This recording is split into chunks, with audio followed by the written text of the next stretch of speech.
Mon premier site, 1997, fin de l'année, ça veut dire bientôt 25 ans. Ce site est très vite devenu, à l'époque, parce que 3-4 personnes commençaient à me faire des suggestions, à me corriger des petits trucs, on l'a constitué en association 1901, on l'a appelé remue.net et l'expérience continue toujours. Plus tard, j'ai eu une coopérative d'édition, publi.net. Une coopérative d'édition, ça veut dire qu'il fallait tout le temps qu'on monte le catalogue. On était encore très tôt sur les questions d'abonnement, de lecture numérique. Je crois aussi qu'on transposait trop les modèles verticaux.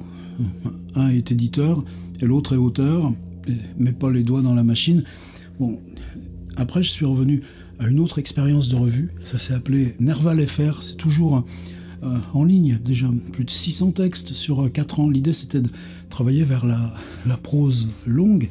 Donc, cette question du site comme, non pas étanche, imperméable, l'expression d'un auteur, mais un travail de communauté, d'expérience ensemble, de laboratoire, j'ai jamais pu m'en dispenser.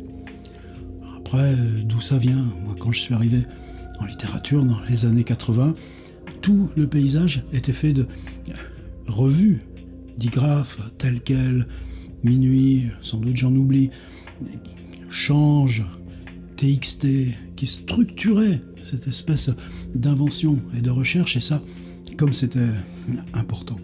Alors ce travail de communauté chercheuse, tiers-livre, depuis 2 ans, on n'a fait que le solidifier.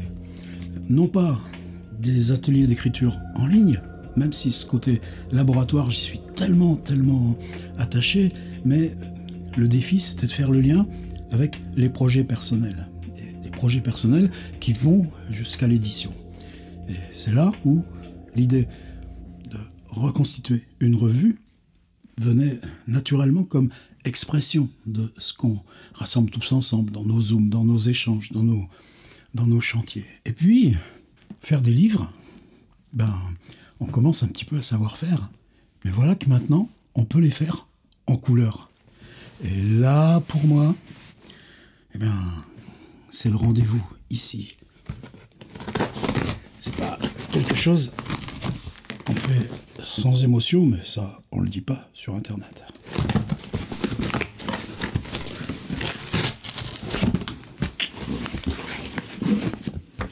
Les 4 premiers exemplaires, je les ai pas touchés encore. Je voulais qu'on le fasse en direct de la caméra. Et puis ça, en même temps, qui m'a servi de préparation, de laboratoire. C'est pour ça qu'il a fallu du temps pour tout ça. Je commence par ça. Ces cahiers grand format. Alors là, je suis un petit peu têtu, obstiné. Vous savez que dans ma collection tiers-livre, alors là, je suis un petit peu têtu, obstiné. Vous savez que tiers-livre, je me suis fixé sur cette... là, 5 pouces, 7 pouces, 5 pouces, 8 pouces. Je sais pas, enfin, en tout cas, le plus petit format dont je puisse disposer là, dans ces machines de print on demand. Puis c'est important pour moi, j'ai toujours eu cette conception de travailler comme Minuit, comme POL, d'une maquette relativement fixe, mais dans laquelle on peut constamment affiner les titres, les espaces, les interlignes, l'œil de la lettre, la police qu'on emploie. Donc ça, c'est le corps même de ce label, mon label tiers-livre éditeur. Et puis j'ai développé parallèlement, je voulais des sortes de cahiers de création, casser la rigidité un peu fétiche du livre. Bon, il se trouve que ça marche moins, c'est la question. Je sais pas, pour moi c'est ce format plus grand, l'idée au départ toute simple, c'est-à-dire on peut la caser dans le sac à côté de l'ordi. Bon, ça n'a pas pris comme le livre, mais justement, je m'obstine. Je m'obstine pourquoi? Parce que je veux avoir des doubles pages, des pages où il y a de la place. Alors, voilà à quoi ça ressemble. Ça y est, c'est mon premier livre en couleur. Alors, c'est une expérience qui date de 2010, de mars 2010. On était à Toronto, c'était dans notre année Québec, du spolté là-bas. Toronto. Moi, je ne sais pas le dire comme ça. Et puis, en voiture, On était passé à Niagara, pèlerinage un petit peu obligé, puis en continuant, l'idée c'était de passer à Buffalo, nom de ville américaine, collectionner une ville américaine, c'était un dimanche, et puis rentrer de là à Québec par les US. Syracuse, j'aimerais tant voir. Syracuse, je ne l'ai même pas vu, il faisait nuit à ce moment-là. C'est long là-bas, les distances. Et donc entre Niagara Falls et Buffalo, tout d'un coup, un immense pont. Et le pont descend à toute allure, et c'est une usine de sidérurgie. Et ces usines de sidérurgie, moi, c'est le souvenir de Longwy dans les années 70. C'est aussi le souvenir depuis de Fos-sur-Mer. Mais je les connais toutes. Mariupol, combien de fois dans ce complexe sidérurgique, un des plus grands au monde, je suis allé me promener via les images satellites. Et rentrer à Québec, le pont descendait sur une aciérie. Et rentrer à Québec, je me dis, mais où allait cette aciérie? J'ai commencé à explorer Google Earth. Et cette qualité abstraite, et cette façon dont n'importe quel échangeur ou les choses de train, la façon dont on occupe la Terre, les prisons, les supermarchés, les carrières, ces plaies faites à la Terre, c'est devenu autant de signes abstraits, de compositions que qu'est-ce qui reste quand tu le sépares de Google Earth? À qui ça appartient? La vue d'en haut, faite par un robot. Et c'est devenu une suite de textes. Je les ai souvent lus en public avec Dominique Pifarelli. Et justement, qu'est-ce qu'on pouvait en faire à part le site? Pour la première fois, c'est devenu un livre. Alors, première fois, en PDF, j'avais travaillé ce qu'on appelle à fond perdu, en insérant le texte sur les parties noires. Là, j'ai voulu voir qu'est-ce que ça donnait si je le prenais vraiment dans une optique toute simple de texte d'un côté, image de l'autre. Eh ben, ça existe. On peut faire, nous, sans demander à personne, des livres en impression couleur. La Terre est morte à Buffalo. Ça y est, il est déjà en vente sur mon site. La question de la vente, ça, on va y revenir pour la revue, à laquelle je n'ai pas touché encore. Je pense que c'est un changement profond dans la logique du livre. C'est-à-dire la logique actuelle du livre, c'est une logique d'objet qui se reproduit de façon pyramidale, des milliers ou centaines de milliers d'exemplaires, mais si c'est le contemporain, c'est quelques dizaines, en poésie, quelques centaines. Et donc ces communautés, qu'est-ce que ça veut dire de les garder dans la hiérarchie aussi d'un réseau de distribution, diffusion, qui ne peut jouer sa survie qu'à travers ces choses massives. Et ce changement, je pense qu'on ne l'a pas encore complètement exploré. Qu'est-ce que ça peut faire pour moi, le chiffre de vente d'un tel objet, sinon qu'à travailler ces questions texte, image, ces questions de laboratoire? Le partage sera d'autant plus intense qu'on peut-être le conserve là, dans des communautés qui sont toujours poreuses.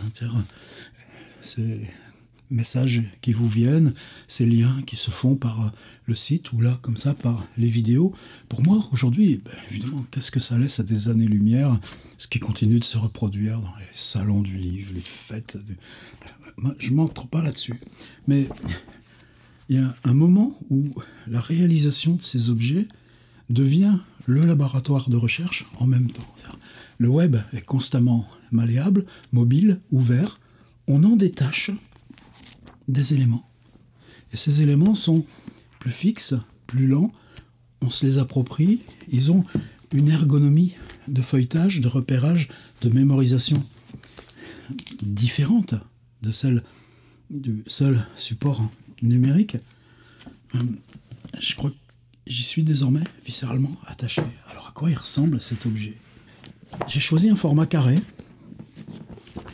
Je voulais me changer justement de cette logique de livre.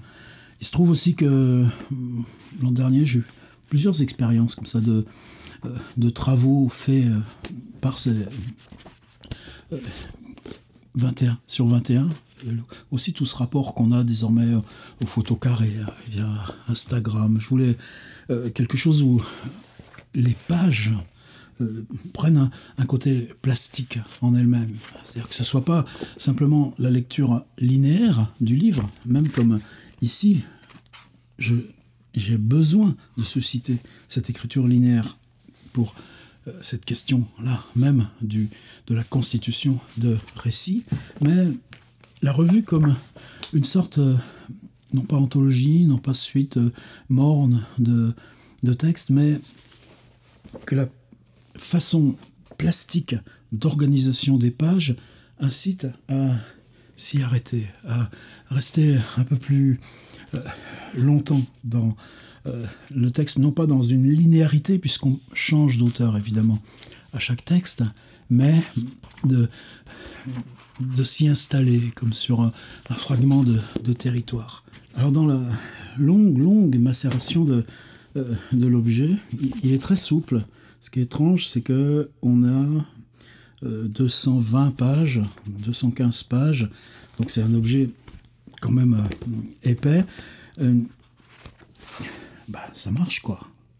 C'est-à-dire que la résolution de ces machines, là je suis dans du noir et blanc, mais la qualité nécessaire d'impression, parce que vous utilisez les machines couleur, en fait les machines qui servent à faire la couve, et on fait tourner le papier dans les imprimantes réservées à la couve, fait qu'on a une résolution. Dès que j'ai commencé à gamberger, puis on a eu beaucoup d'échanges sur tout ça, moi j'avais une sorte à la fois de filiation à ces sommaires que je travaillais sur Nerval et que j'ai repris dans la revue Tiers-Livre, c'est-à-dire quelque chose d'un peu synopsis, une rubrique qui s'appelle « À pleine langue ». Là, j'ai voulu inviter, un vieux compagnon. C'est pas ça, parce qu'on n'a jamais été si compagnons, mais là où on s'est croisés, en particulier en fondant la boutique d'écriture à Montpellier, La Paillade, dans les années 92-95, c'est des choses les plus intenses du parcours biographique. Et Hervé Piekarski est quelqu'un qui, dans sa densité de lecture, est capable d'exacerber ces tensions de phrases. Alors il a publié chez Flammarion une collection de livres qui s'appelle « État d'enfance ». Là, c'est des extraits de la suite qui s'appelle « État d'enfance 4 ». Ce qu'on peut faire là, par exemple, c'est installer une planche qui est son manuscrit de travail graphique éclaté, et faire que chaque page soit un objet presque en retenue amont du livre. J'ai voulu inviter aussi une jeune auteure dont j'ai croisé plusieurs fois les textes, Alice Diaz. Je crois que c'est le plus long peut-être qu'elle a publié maintenant. On est presque intermédiaire du format livre. Qu'est-ce que ça change ? 3 entretiens, 2 qui portent sur, ce champ.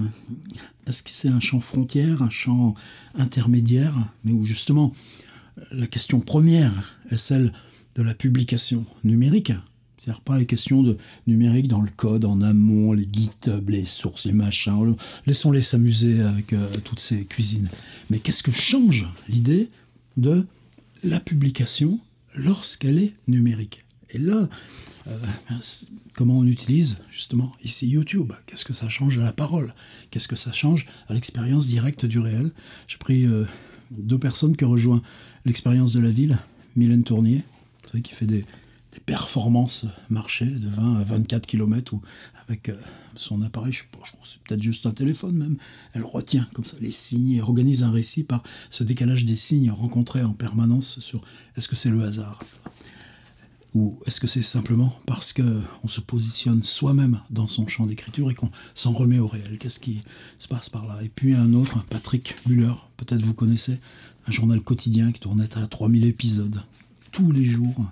C'est à peine 2 minutes, 3 minutes, mais c'est en quoi le récit, uniquement. C'est pas simplement de l'image. C'est-à-dire, Patrick Muller constitue une interrogation qu'il tire de la poésie. Souvent, il y a une citation d'auteur en épigraphe, mais qu'il reprend en image dans son expérience arbitraire, là encore, au jour le jour. Et puis, j'ai voulu d'emblée que si on a le droit d'imprimer en couleur, à quoi ça nous ouvre? Ben, ça nous ouvre à ceux qui travaillent l'univers visuel. J'ai demandé, en ce moment-là, paraissait sur son compte Instagram, Christophe Cusin, un gars qui travaille principalement dans l'espace public ou en dérangeant légèrement les représentations qu'on perçoit in situ dans nos traversées. Vous verrez tout ça, je ne peux pas m'attarder systématiquement sur chaque billet. Mais là, sur Instagram, tout d'un coup, il y avait une série ça s'appelait station-service moderniste, avec juste un protocole, c'est que la station est accompagnée directement de la route sur laquelle elle a été prise. Alors, en échangeant avec Christophe, c'est des photographies qui participent sur les grands trajets, des départs en vacances, il y a un petit appareil photo, et ça, tu veux l'attraper? Et puis ensuite, il les reprend à la tablette graphique. Et dans cet échange qu'on a eu avec Christophe, bon, évidemment, station-service, c'est quelque chose, mais je crois que pour lui aussi, une corporation des fils de garagistes dans la littérature, elle est discrète, mais elle est solide. En échangeant avec Christophe, il me dit « Oui, mais à une condition, c'est que tu m'envoies une photo de la station-service de ton paternel. » Alors, Maison Bon, elle ouvre ici, le Citroën, la Civray dans la Vienne. Et j'ai voulu autre chose. J'ai pris une des stations, des 14 de Christophe. Et cette station-service, c'est aussi notre petite communauté, c'est pas sorti. Un tirage sur du papier à 340 grammes, mais qui est vraiment un papier utilisé pour la photographie. Et j'ai 32 tirages de la station, de une des 14 stations de Christophe. Eh bien, les 32 exemplaires de la revue, avec la planche de même format, qui seront commandés sur mon site, seront expédiés avec une des planches de Christophe Cusin. Et là, je pense que cette bascule, pour nous, elle est radicalement importante. On n'a pas besoin de s'en remettre à une autre instance lourde d'édition et de publication pour refabriquer nos croisements. Ça m'a permis aussi d'ouvrir, j'allais dire, des commandes, des dialogues. On est Anmat, A-N-H, Amaté. Vous connaissez ces vidéos, il les fait de Saïgon. Mais sur son blog, les images qui viennent des textes extrêmement profonds, lus plus souvent en voix off, mais avec une intériorité poussée à l'extrême d'Anmat, c'est un travail plastique qui, là encore, devient en lui-même une expression indissociable du texte. Alors, est-ce que nous, on peut faire de la vidéo? Non. La question, c'est est-ce que, en juxtaposant le travail photographique, d'expérience in situ, d'expérience mobile, de traversée permanente de la ville, et quelle ville, Saïgon, avec cette poétique, cette réflexion sans cesse sur l'écriture, est-ce que on change quelque chose par rapport à l'idée de faire livre, c'est-à-dire projection typographique, textuelle, unique du travail narratif d'Anmat, les vidéos qui sont la conjonction de la voix et de l'expérience. Tu es sur un porte-bagages de mobilette, tu traverses la ville tout du long, et puis la voix vient faire renverser ça en exploration de l'écriture. C'est la première fois qu'on fait ça. Qu'est-ce que ça change? On va le voir ensemble. Et là, Alain Gérardo Pavaglio, voyageur, quelqu'un qui vit à Rezé, près de Nantes, un travail qu'il avait fait sur son blog qui était uniquement sur le rêve. Mais dans cette disjonction où d'un côté, Alain Gérardo Pavaglio se travaille sur ces explorations géographiques, en particulier Italie, mais souvent des coins de montagne aussi, ou des coins de France où cette question de la nature repasse comme ça au devant. Et puis, ce qui s'en induit pour le rêve, c'est quoi la jonction? Porte ouverte, et il est venu. Il y en a d'autres aussi. Sandrine Cuzzucoli, là, c'était encore différent, puisqu'elle ne photographie pas, elle dessine. C'est ça que j'ai voulu ouvrir. Michel Brosseau, ceux qui travaillent le journal filmé sur YouTube, j'ai tout fait un espace, c'est plus expérimental, piste, chantier, travaux. Un gars qui s'appelle Rémi Forte. Excuse-moi Rémi, je ne sais pas si on dit Forte ou Forte.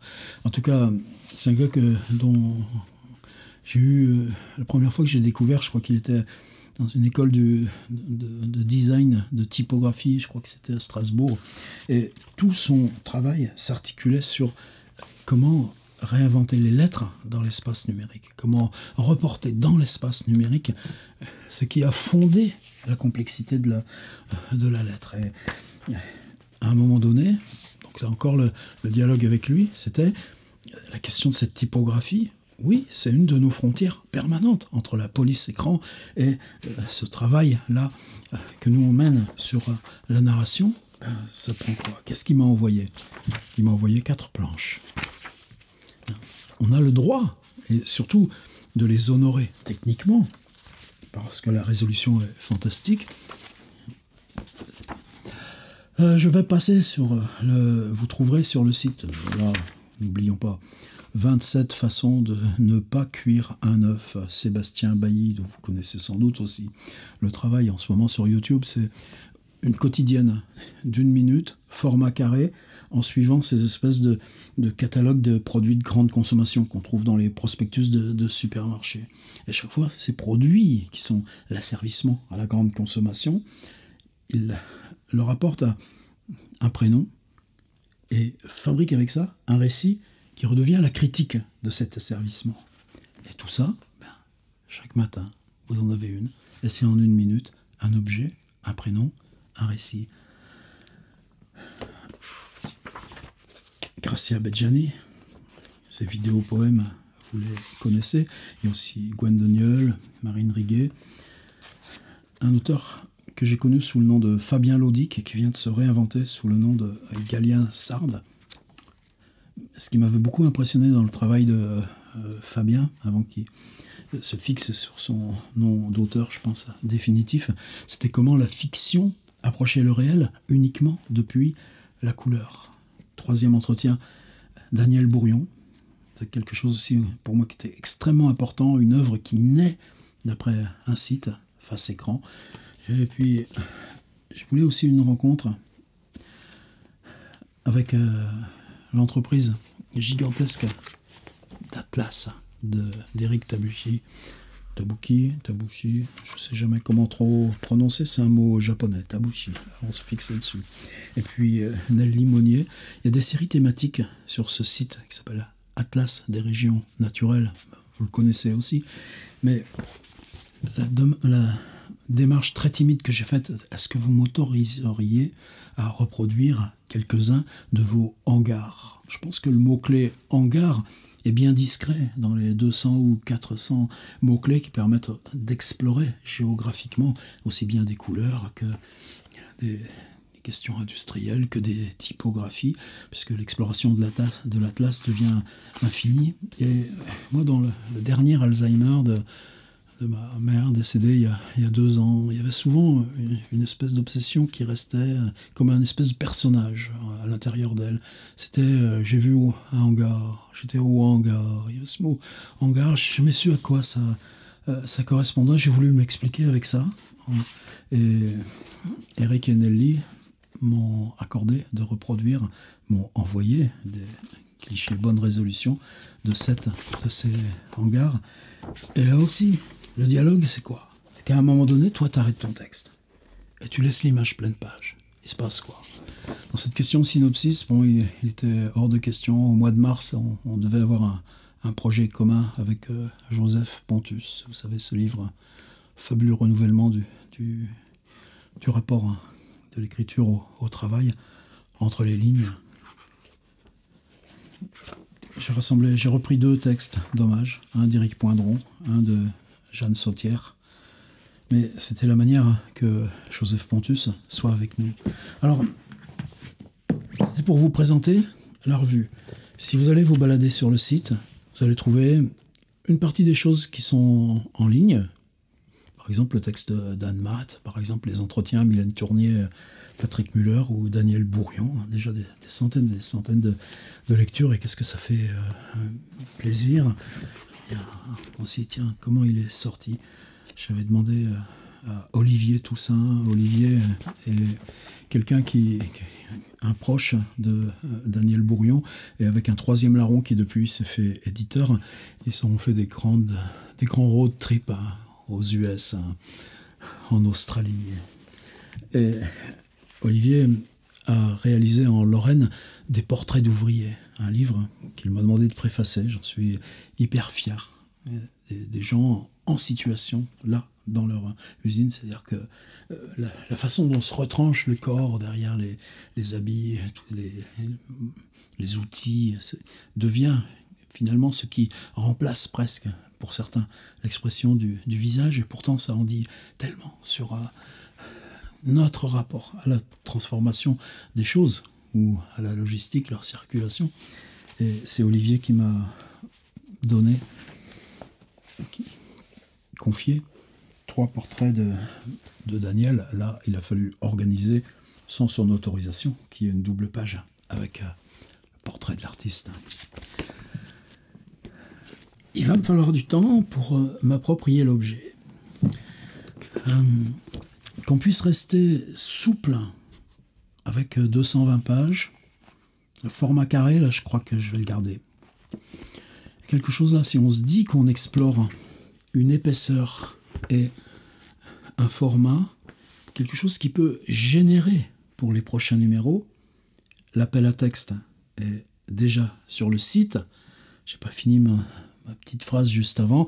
Vous trouverez donc sur le site, dans l'espace revue, un sommaire, donc avec une partie des textes qui sont déjà publiés sur le site, d'autres qui resteront uniquement l'apanage de la revue, les textes d'Hervé Piekarski, par exemple.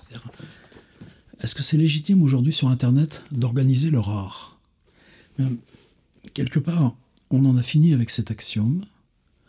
Quelque part aussi, si on veut conquérir, nous, la face symbolique de notre travail, je crois que c'est pas grave si dans la puissance et la profusion du web, on réinstaure que l'accès au texte puisse supposer, on reste dans le numérique, le passage par un support privilégié. Mon texte, Hangar, avec les images d'Eric et Nelly, ne sera pas sur mon site.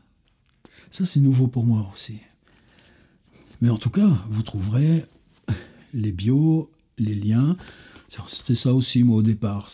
J'avais commencé à travailler, là, à dire, tiens, il y a un ensemble de pages blanches, là, parce qu'il fallait que leur cahier fasse un compte rond, je suppose. Ça pouvait être là, pour chaque auteur, mettre les URL en entier. Est-ce que ça a du sens ? Non. Mettre un gros QR code avec le lien où c'est sur le site. Bah ouais, maintenant, là, je reviens d'Espagne. Maintenant, tu as ça même dans les bistrots, les restos, tu n'as plus de carte, quoi. Tu passes ça devant ton téléphone et c'est bon. Donc ça, je pense qu'on s'oriente vers ces choses-là, mais pour moi, c'est plus simple, puisque de toute façon, tu entres sur la page d'accueil de Tiers Livre, le mot revue est lié. Alors, le point là, qui est pour moi extrêmement sensible, sur la face arrière, qui est juste nu, la liste des invités et des participants, on lance l'idée suivante, que la revue soit trimestrielle sur le site, et chaque fois, non pas avec un comité éditorial, mais si c'est un travail de la communauté en elle-même, l'édition se fait par... Là, c'est un petit noyau de 4 personnes qui ont décidé de travailler ensemble pour le sommaire du mois de juin. Moi, j'interviens pas. Et par contre, où moi j'interviendrai, c'est que chaque fois, on aura la revue typographique, imprimée. La question pour moi là qui est en suspens, qu'on va discuter entre nous, pour certains auteurs, par exemple Grazia Benjani m'avait donné une suite de 4 planches PDF, un lien avec un vidéo poème sur YouTube. Donc là, c'est la belle page. J'ai fait un vis-à-vis. Et puis, on finit sur... là, le sol, où il y a une phrase qui devient... comme si la production du verre, ici, c'était les 4. m'a envoyé 4 planches monochromes. D'imprimer en couleur, je n'avais pas mesuré que le coût, évidemment, est bien supérieur. J'ose même pas en parler, mais en tout cas, cet objet extrêmement modeste, c'est le numéro 1, eh bien, parce que j'ai voulu de la couleur partout, le prix sera aussi en couleur. Alors ça, nous, qu'est-ce que ça nous induit comme discussion et comme projet? C'est-à-dire, est-ce qu'on revient à une impression noir et blanc? C'est un objet de 220 pages, 21 sur 21. Si on le garde en impression noir et blanc, on peut le garder en vente à 20 €. Et c'est pas la même chose que se dire, voilà quelque chose qui se vendra le double. Alors, évidemment, consolation, les 32 qui me les achèteront, les premiers sur le site, il y aura un des 32 tirages carton, super luxe, super beau, de Christophe Cusin. Est-ce qu'une fois par an, on se dit, l'important c'est que nous, on ait la trace et qu'on se fasse ce travail en couleur et qu'une fois par an, on ait un numéro qui vaudra plus cher, mais qui n'appartiendra qu'à nous, et qui fera cette espèce de trace pérenne. C'est des questions ouvertes. En tout cas, moi, dire, c'est un hommage bien sûr à Daniel Colobert. Je pense que ça nous situe bien, son surgissement de la parole, son organisation, sa construction. Et puis, numéro 1, avril 2022, 220 pages de contenu, dont une partie ne sera disponible qu'à travers l'achat matériel de la revue. Ça y est, on a une nouvelle fois ouvert une route. Vous voyez, comme aucune de ces questions n'est simple, mais comment les affronter sans s'y coller? Et moi, j'en ai 4 exemplaires. J'en garderai un seul, mais dans sa vie, franchement, on ne fait pas ça tous les jours. Et venez voir l'appel au texte pour le numéro de juin. Il y a un petit blog, il y a toutes les infos. Comme toutes les aventures web, c'est des aventures qui se font en communauté. Et c'est ça, peut-être le changement le plus définitif de ce que apporte le numérique. Comment ça transforme de l'intérieur le statut même de l'auteur. Hervé Piekarski, Alice Diaz, Mylène Tournier, Patrick Muller, Christophe Cusin, Anne Matt, Alain Gerardo Pavaglio, Lamia Gormit, Sandrine Cusicoli, Michel Brosseau, Rémi Forte, Marine Riguet, Gwen Daniel, Sébastien Bailly, Galien Sab, Gracia Bedjani, Daniel Bourion, Éric Tabouki, Nelly Monnier, François Bon, Éric Poindron, Jeanne Sautière.